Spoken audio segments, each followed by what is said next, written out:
Hi, I'm Sandy. And I'm Paul, and we're aboard Sea Oasis. We always enjoyed outdoor activities and exploring, and so now we're spending time exploring in the San Juan Islands, as well as Canada, and eventually Alaska. So welcome aboard. Hi, welcome everybody for our Canadian Island Part 2 series. Thank you for joining us, and if you didn't see Part 1, no worries, we've got you covered. At the end of this video, you can click on Part 1 and really not skip a beat. Okay, what you're seeing on the map now is an overview of our travels. We'll be traveling in places in the oval circle, and the flag marks Nanaimo, where we left you off last time. And notice Seattle is down at the bottom of the map. That will give you a reference of where exactly we are. The next map shows you the different places we'll be stopping, which is Squirrel Cove, Refuge Cove, Prideaux Haven, and Laura Cove, which are part of Desolation Sound. And then we travel up to Toba Wilderness Marina Resort, which is in the Toba Inlet, and then all the way down to Cortes Island. Nanaimo is a coastal city on the island of Vancouver. They estimate the population at about 115,000, which is quite smaller than Victoria. The highlight of our stay in Nanaimo was exploring Newcastle Island, located off the Nanaimo Harbor and across the Newcastle Island Channel from Vancouver Island. 10-minute ferries transport foot traffic across the harbor between Newcastle Island and just north of downtown Nanaimo. Newcastle Island has a coastline trail that encircles the island. And if you don't stop to enjoy some sights along the way or take pictures, the walk takes about 2 hours. The trail is mostly level and an easy walk. You are viewing part of that coastline trail now. And no worries, there are no reported bears or cougars on Newcastle Island. However, there is a reported population of 600 to 800 cougars on Vancouver Island. They are mainly on the north end and eastern sides of the island, where there are more black-tailed deer. Because of their population, limited hunting of cougars is encouraged. There are several restaurants near the harbor in Nanaimo, but the one we chose was the Dinghy Dock, which is a floating restaurant in the harbor where we stayed. This establishment is smaller, but the food was very good. We ate there 2 nights in a row. They also have a dock to secure your tender if you are coming from your boat in the harbor. The inside of the restaurant has a friendly vibe and live music on select nights. We enjoyed a view of the harbor as we ate and a lively band too. Even though it was mid-June, be prepared for warm gear. The ride back to the Sea Oasis was chilly. We watched a man row a long distance in the harbor, but I doubt he was feeling the chill as he rowed his boat in that strong wind. We said goodbye to Nanaimo at 7:45 the next morning as we cruised toward Refuge Cove. We ran into some rough water along Vancouver Island.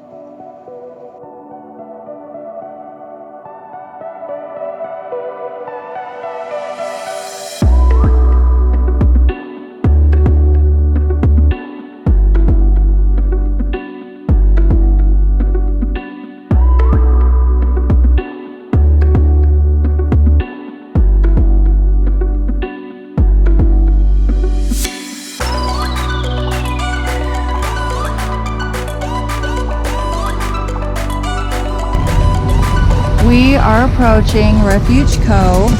We saw a YouTube about it and decided this was a must stop. We left Nanaimo this morning and we've been going about 6 hours.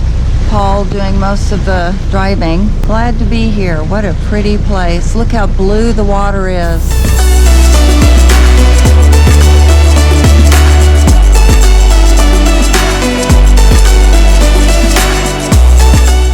We anchored in North Bay. located just around the bend from the gas stock and general store in Refuge Cove. We couldn't wait to get out to explore and walk around. We were told by the locals that when the tide is down, you can end up in sand where we dropped anchor. Too much road, you sway in the wind and risk getting too close to shore. Too little road, and your anchor pulls away from the ocean floor when the tide rises and you are drifting. This can be the case anywhere, but it seemed we were being told that the tide changes quickly and we could end up with a problem. We looked at the tide charts, studied them, and decided we would be okay.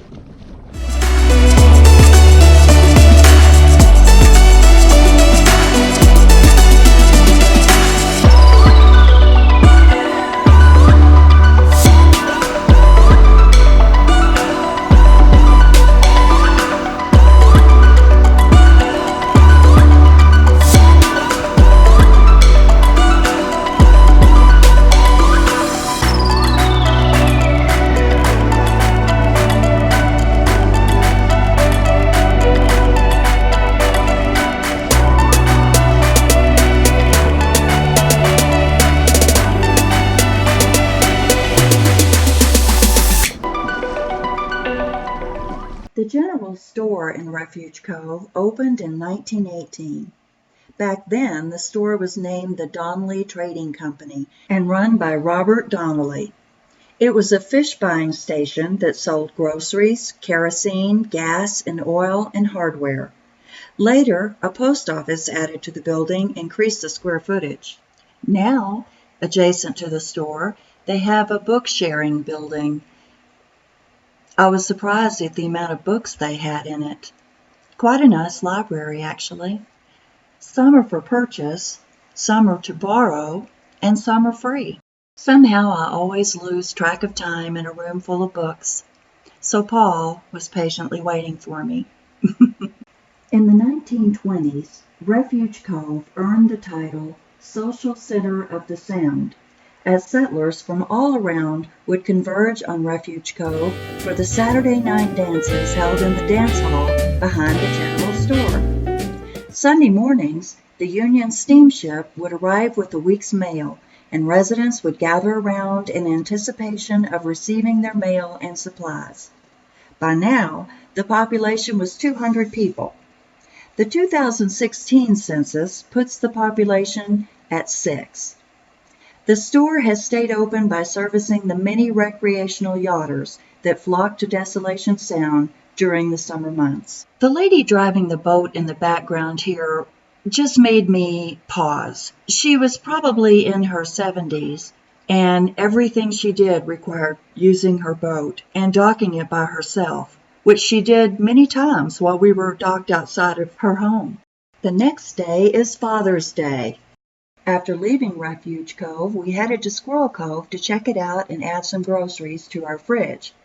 They have a little of everything at their store. We could have stayed longer, but didn't because we wanted to make it to Desolation Sound. And here we're arriving in Desolation Sound.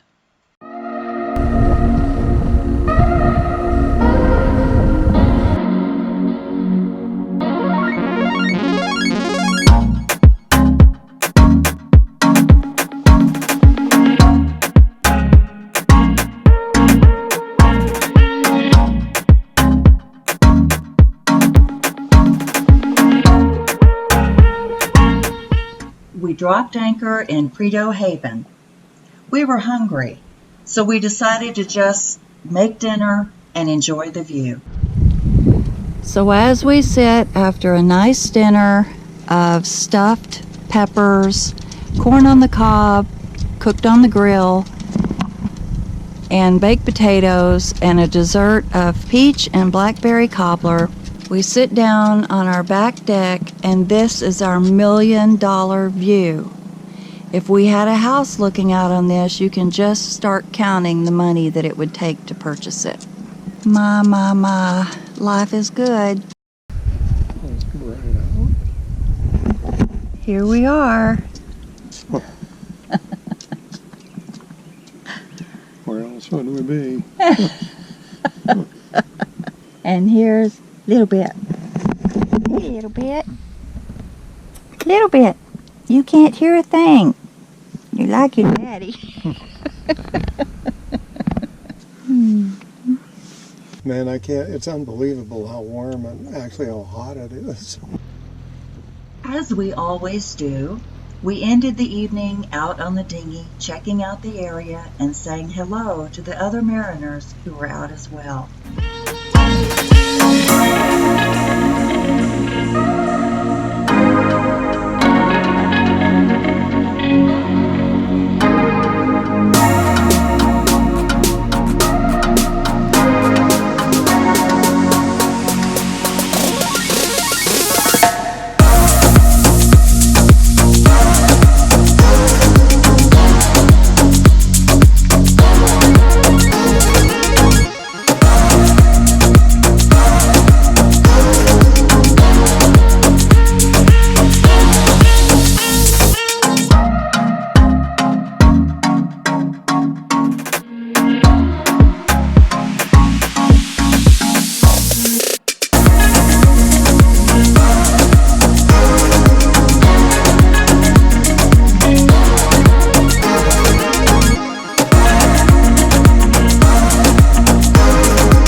Drive our dinghy across to Laura Cove and hike, and what an adventurous hike it was. The trail winds along in dense forest, overgrown with large healthy ferns, and crisscrossed with fallen logs. The trail challenges you to choose between going over and under the fallen debris.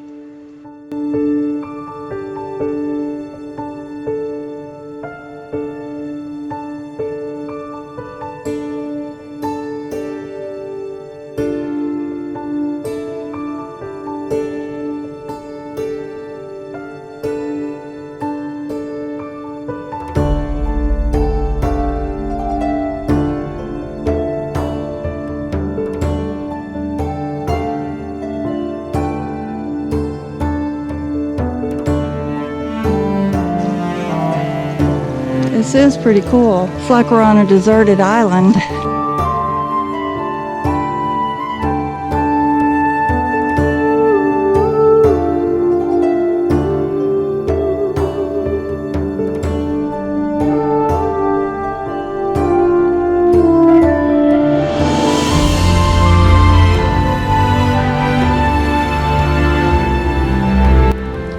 I spy something in the trees.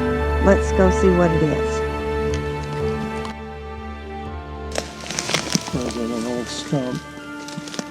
I don't know. We'll have to find out when we get there. Boy, if this were Texas, there's no way I'd be going through this underbrush. Find more than several snakes.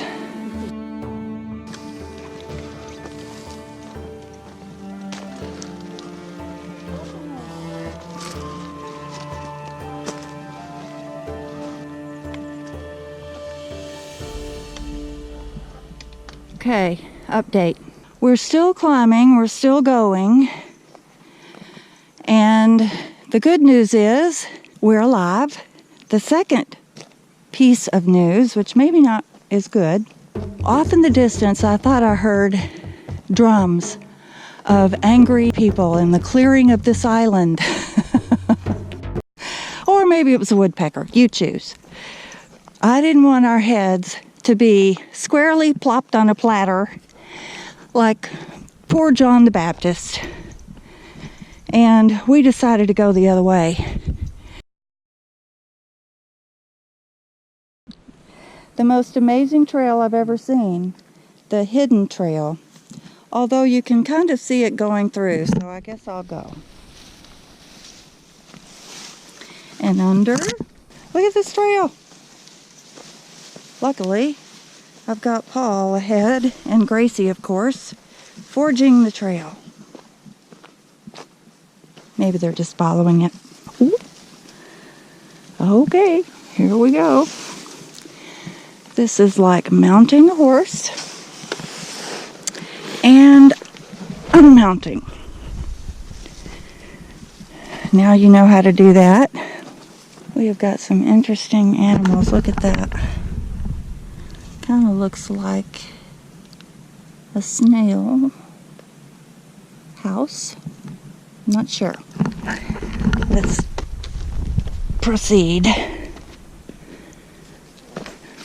Mushroom. Nice example of a mushroom. You hear that humming around us? Those are the mosquitoes. They sound like a whirlwind coming at you. About 15 or 20 of them, a troop, and they could easily carry Gracie away. Although they're not as big as the Alaskan mosquitoes. Those things are 3 times the size of anything you've ever seen. I'm not sure Gracie knew what she was in for on this walk. I'm not sure any of us did. It's enjoyable though. And if I lived in Washington all year round, I would have some of this ground cover. It is so pretty. Okay. Oh. Move. Maybe our boat has disappeared. I wonder. Wow. It's a little further away than we left it. Can you watch her?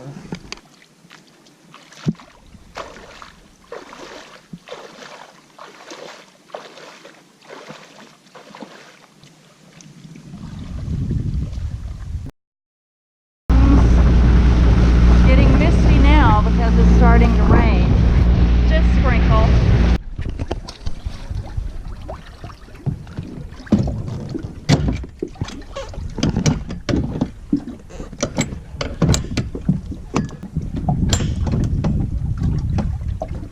Are you going to drive now, Gracie? The next day, we were off to Toba Wilderness. Is it wilderness with 2 S's at the end, or wilderness with an ST at the end? Well, I'm not sure, but Kyle, the owner, refers to it as wilderness, like a bird nest. And I see it both ways on the internet, so maybe he's making a name change. The marina is located at the mouth of Toba Inlet, owned and operated by Kyle and Andrea Hunter and their daughter Rowan. His wife and daughter were away together, so we did not have the privilege of meeting them, and Kyle was missing them terribly. The Hunters have made quite a lot of improvements to the property since their purchase, and they are building a new and larger home there as well. The docks here are quiet and comfortable, and there is electric power, 30 and 50 amp, and you can use their shower. They can accommodate vessels up to 200 feet LOA, and we were here along with 8 other boats who had found safe harbor. We had great adventure while here, and Kyle was very nice and helpful. We took his advice to go up the inlet to see the beautiful scenery and the waterfalls. He mentioned we might even see a bear, and we did. Stay with us and you'll see it too. Before you visit Wilderness, my caution is to go prepared for your stay with all the food, water, and gas you'll need. None of these are available. They allow dogs on a leash for overnight guests. Also, be sure to call at least 1 to 2 days prior to your arrival for dock reservations. We took Kyle's advice and went up the inlet. Do you see what's coming down the mountain? Isn't that beautiful? We are between the mainland of Canada and Vancouver Island, and we're in the Toba Inlet just south, generally, from the Toba Wilderness Marina and Resort.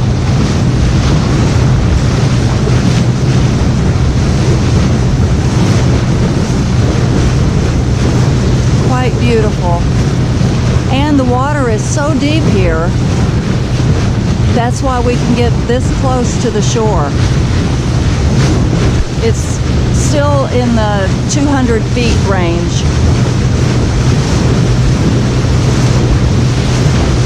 Just beautiful.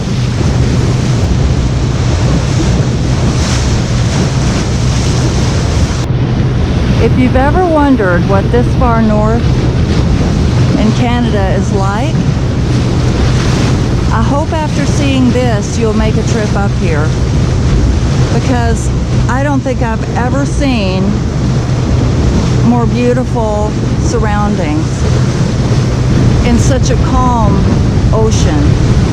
Not that it's that way all the time, but it's just very relaxing up here. There's a bear here I want to show you. Right about there is a bear.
A wife always worrying about her husband, right?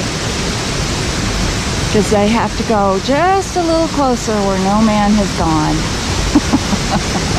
Beautiful day today. You can tell from the blue in the sky.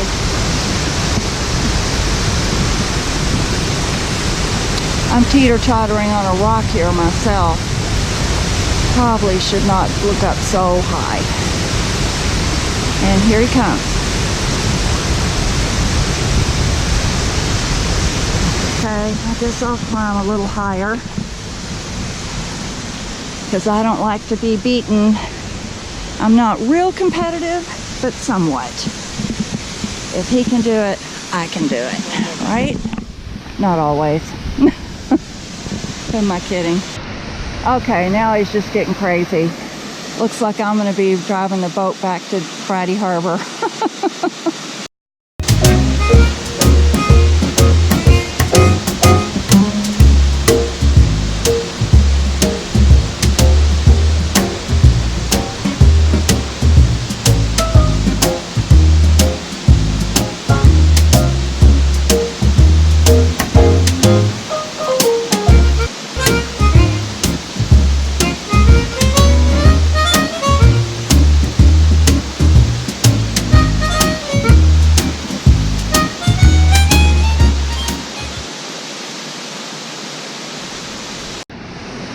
Paul and I were so moved by the beauty of this waterfall that we stopped and prayed for our family, and we built this altar like they did in the Old Testament to commemorate a special event or a special thing God had done, a miracle.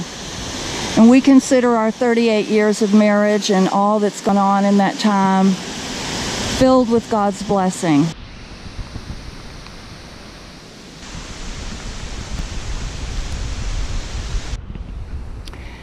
Although this is very remote, and you can see by the only way to get here is by boat or plane on floats.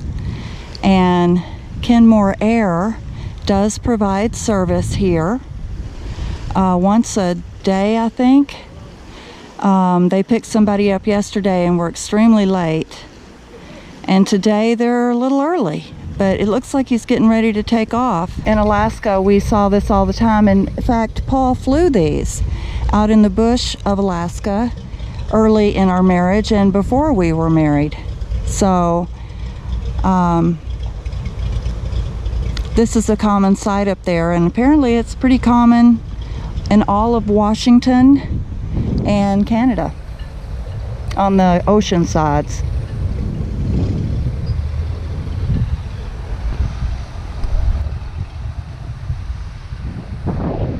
You can see the day is very windy, and that means the water's rough, and that's going to make this pilot's takeoff pretty difficult.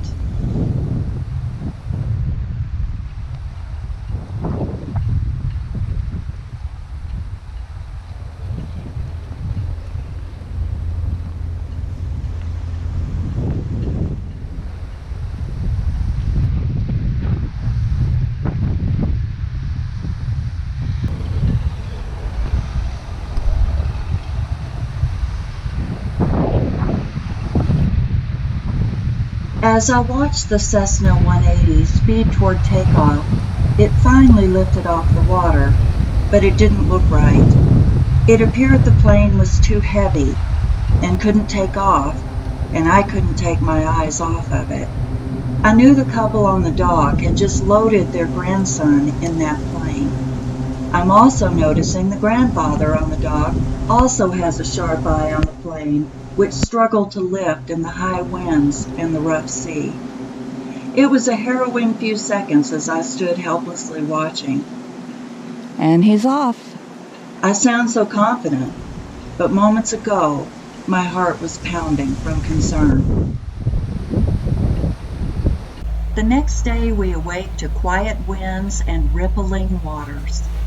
We quietly loose our lines and make our way past the end of our dock and nearby neighbors we've enjoyed getting to know. About 1 hour out, I spot blow from 2 whales to our southeast. We change course to get as close as the law permits so we do not disrupt their daily activities. We turn our engine off to float. Soon, to our surprise, they approach us not just once but twice. They thrilled us. They know we are in their presence and swam quite a distance to investigate. You might have seen this part of the video before, as I have used it in another video, but this is where and when it first happened.